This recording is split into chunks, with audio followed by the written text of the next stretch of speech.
Hey guys, welcome back to another episode of Ghoulin Around. On today's episode, we're continuing our John Carpenter escapades, and we're continuing with the 1980s, The Fog.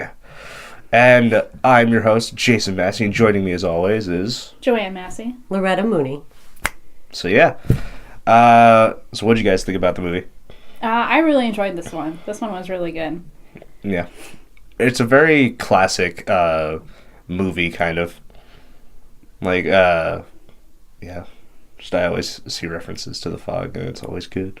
Well, I really liked the fact that, like, it was more suspenseful, and they kept, like, the pirates kind of in the background, in the dark, mist, and stuff like that. So you couldn't really see, like, the horrible graphics from back then, so... You But they did a little bit, so you kind of got an idea of, like, what they should really look like. Yeah, to give a brief little summary about the movie, like, it's called The Fog for a reason. Like, it's a small town, and a fog rolls in, and it's mysterious, you know?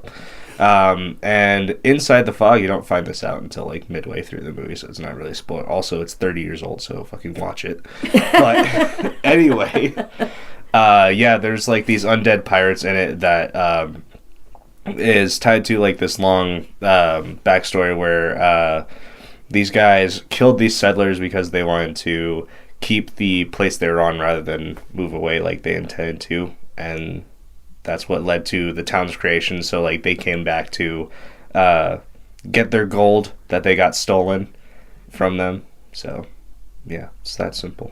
And people die. And it's a good movie. And one of the interesting things, like you said, you don't really see much of the pirates because, like, they don't really show up for a whole bunch of the movie because it's all, it's kind of like Jaws, more or less, where you don't see much of them, but they're there. And, like, the bits you do see looks good because of how hidden they were. So, yeah. Yeah, I really liked the suspense factor in this one. Yeah, it was actually really good. Yeah. I liked it a lot. It's always nice when horror movies go more suspense than, like, just let's just gross them out with all the horror and maybe that'll give us a good movie. It's like, no, just make a good movie. Gotta have it's good to have an equal balance of, like, pretty much all of that when you're doing a movie, and I think they did a good job of that. Yeah. Mm-hmm. Plus, the story was all right. Like, it was like, I enjoyed weird. It was a little weird. It was a little weird. Well, it was really weird that it mainly focused around the woman in the tower doing the radio station. Mm-hmm. Yeah. Like the radio host. Yeah, I thought that was a little odd. There was a different angle for, like, a movie, but... Yeah. It was interesting because, like, with these kind of movies where, like, there's, like, a mass panic, I don't want to say, like, kind of like The Mist or any other movie where there's, like, a thing that affects a giant population. You usually see it from, like, down on the ground, kind of, but, like, all the explanation or exposition mainly came from her giving people advice from the Watchtower on her radio show, which was very interesting. So yeah.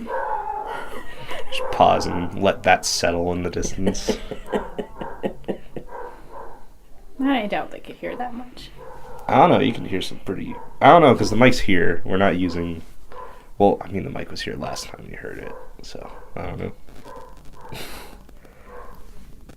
What were we talking about before the doggos? Talking about how interesting it was. Yeah. Weird it was that it evolved around the woman in the tower. Yeah, cut all that out. Yeah. It's on you. Yeah. So, going back to the movie, what did you not like about it? I don't know. Yeah? I don't know.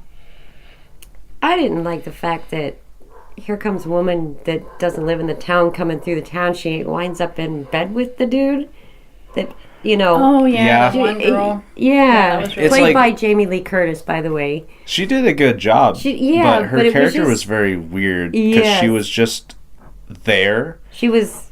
Like, she didn't really play a major role in any of the events. No. It's just, like, at the beginning of the movie, she's this hitchhiker. Yeah. And then some guy from the town who ends up being, like, the main protagonist, like, picks her up. Number one, it's like, why the fuck are you picking up a hitchhiker anyway? But, I mean, it's... yeah, if I saw a young Jamie Lee Curtis, I'd pick her up. I'm just saying. But, yeah, he picks her up, and then, like, not a day or two later, they're banging, and, like, they're a thing now. It's like, what the fuck happened? Like, yeah, I thought that was really weird. Yeah. yeah, and then she's there the entire rest of the movie. Like, she's like, oh, I'm just, coming through, and then here I am for the rest of the movie. And I think it kind of felt like a forced romance trying to be thrown into this movie. I mean, it was weird, but it wasn't bad. Mm-hmm. The thing about the movie is, like, I would have enjoyed it more. Like, I really enjoyed the movie, but I would have enjoyed it more had it maybe focused on more of giving, like, the backstory for, like, the pirates and whatnot. Because when you do get it, it's very much like, here's everything you need to know right here in this tiny little book. I would have rather had it, like, in pieces rather than the priest finds a book, explains everything. Yeah. Because that's literally what happens is the father finds a book that literally explains why the pirates are mad and why they're coming back. Yeah. It's like, it was a very convenient way to get all of your story information. And I would have preferred it more of a complex matter, but yet again, this was back in the day. So. And, it wasn't, John Carpenter wasn't a very seasoned director at that point either. I mean, this was, how many? 4 or 5? 5 or 6. 5 or 6, yeah. And the ones we've talked about before weren't that great either. So. No. Well, I mean, Halloween was all right. Well, we haven't talked about that one yet, because we're going to do a whole Halloween thing later. Yeah. Well, like, for you, the audience, we've watched them, but we haven't posted our review because we're going to wait till we watch all of them, which is a lot. Yeah, there's a lot of them. And they're not all done by John Carpenter, but we're just going to do a whole thing on that. One, I think, had... Yeah. No, I think the first and second one were his direct involvement, and then after that, he was like, fuck it, you guys can handle it. Yeah. So I think the fog was actually pretty well done. The effects with the fog, I think, were pretty cool too. Yeah. Like rolling into town. Rolling into town, and then the lightning, the light coming out of it. How the fog glows. Yeah, the glowing of it. Yeah, they actually did a pretty good job for the time that it was done. Mm-hmm. Yeah. One of my favorite scenes was towards the end of the movie. It's when the fog starts rolling into the town, and she's at the watchtower, and she looks out, and you watch as the fog just completely engulfs the town. Yes. And that was a good looking scene. Yeah, that was my favorite too, and it's just engulfing everything. You can't see anything. Yeah. So I thought that was cool, because if you imagine yourself in that situation, you wouldn't be able to see your hand in front of your face. Yeah, if you've ever been in actual dense fog, it's not very see-through. You don't see much. Not. People are always like, "Oh, you can see farther than you can in a movie." It's like, "Oh, not really. Depends on how thick your fog is." That's why you get you some thick fog. Okay. Yeah, the main downside for the movie, for me, the one reason I didn't I'm oh, this is the best movie of all time, was when it comes to movies, it's if the characters aren't relatable or they're just there, it's just for me.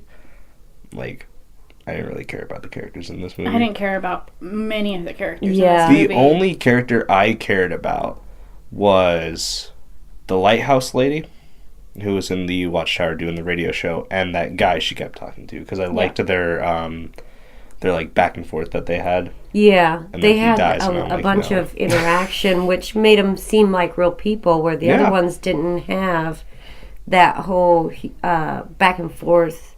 Yeah, and they were going back and forth. They'd be witty and sarcastic to each other, and it's I enjoy that, because it's that's what people do. And then you had the old lady and her assistant, and then you had the priest. And then you had the guy that picked up the hitchhiker, and it's just you had all these different characters, and they didn't really play too big of a role. Important parts. I mean, they were you knew who they were and how they were related to the whole incident, but they weren't really important. We could have had a different storyline with one main character. Yeah, very they kept easily. jumping back and forth between all of them. I think it's very much the flaw where it's it gets lumped in the categories of movies where it's like if you take out the protagonist or you replace the protagonist with some random person, the events play out exactly the same. Yeah. Like if you take out Jamie Lee Curtis and the main dude, like if you completely remove them, everything pretty much would have happened the same, I believe. Yeah. Except them rescuing the kid. I think the kid would have been dead, but regardless. They could have had somebody else save the kid. Yeah. Yeah. Yeah. They just, I don't know, there was too many characters that made Didn't them seem really make a big difference in the movie. It just made them seem even more It less was important. too many characters with too little character development between all of them. Yeah. It was like you had some character development with the Watchtower lady and her guy dude.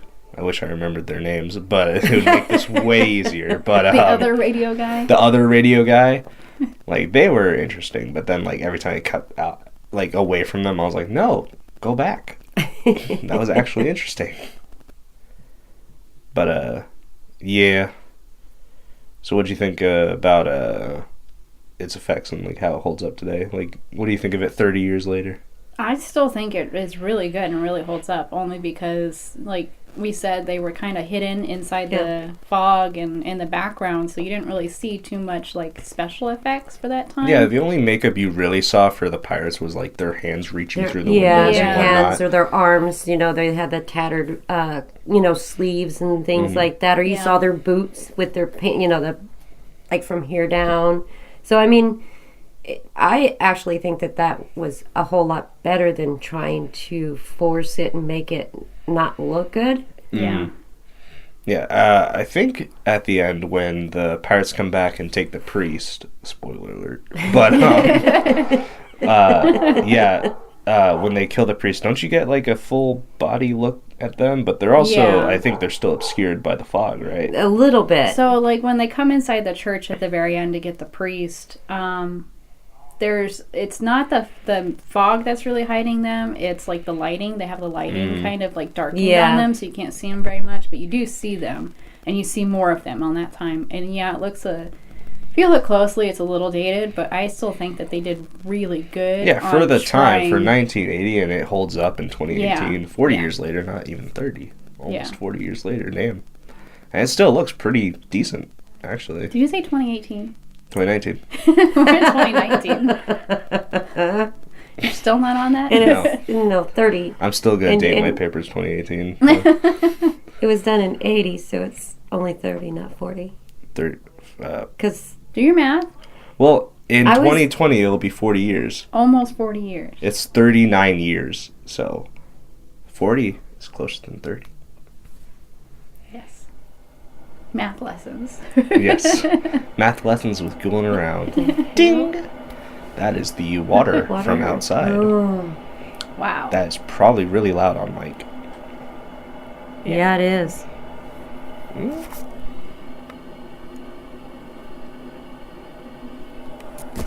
Sorry, guys. That's going to get cut out. Just making a compilation of all the times we say that's going to get cut out. Yeah. And some of it does, some of it doesn't. We're totally putting in your bloopers at the end of this one. Oh, yeah. Absolutely. So at the end of this video, you get to see Jason's bloopers for today. You mean me taking 5 minutes to intro this? Yes. Yeah. Was it only 5 great. or was it like 10? Yeah, sure. Took me We cried. 4 times. Yeah, we cried. We were laughing She literally so hard. cried her makeup off. So we'll have bloopers after this one. It's a long day. We're just getting started. Getting started. But, yeah, so going back to the fog, yeah, so what do you think of the movie in knowing that this was, like, the 5th or 6th John Carpenter movie that he's done? I think he's come a long way, for sure. Yeah, like, watching Dark Star and then watching The Fog, like... Yeah. It's it was a massive difference. Huge difference. Even though I liked Dark Star was awesome. It was amazing. But, yeah, you can see the difference big time. Mm-hmm. Oh, yeah. So... Although, like, if you take Dark Star's characters, put them in The Fog's premise, there you have a movie. So you have the interesting characters and the interesting plot. There you go. I guess so. Dark Fog. And star. the fog will be the giant beach ball. Will be the giant beach ball. Just a fog. Oh my god. That'd be funny. What's causing this fog? A beach ball bounces out of nowhere. Yeah. So I think that's about all we got to say about the fog. Yeah. We all pretty much enjoyed it. There's nothing too much to really rail on it. I mean, it was good. Pretty good. Holds up. I recommend it.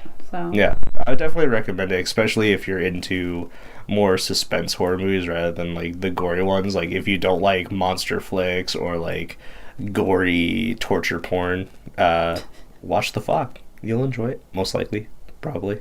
If you hate it, well, you hate it.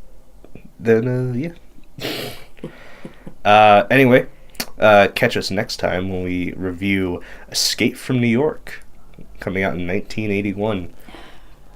Yeah, we have some interesting things to say about that. I know we didn't really enjoy it, but she did. So we'll talk about that one next time. Yeah. So yeah, stick around for that. Like, subscribe, click the links below, ring the little ding-a-ding bell, and yeah. Watch the bloopers. Watch the bloopers that will come absolutely. right after this. So keep going. Your host, Jason Massey, and Joe. Hold on.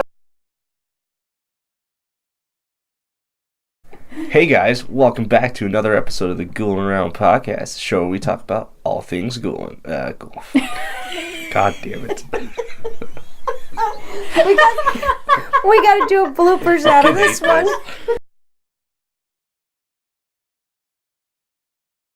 Hey guys, welcome back to the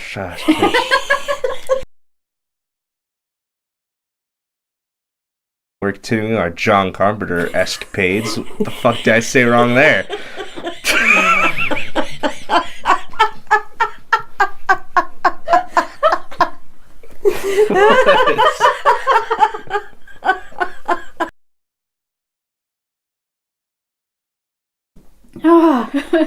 Just gonna skip the intro. Here we go. Here we are.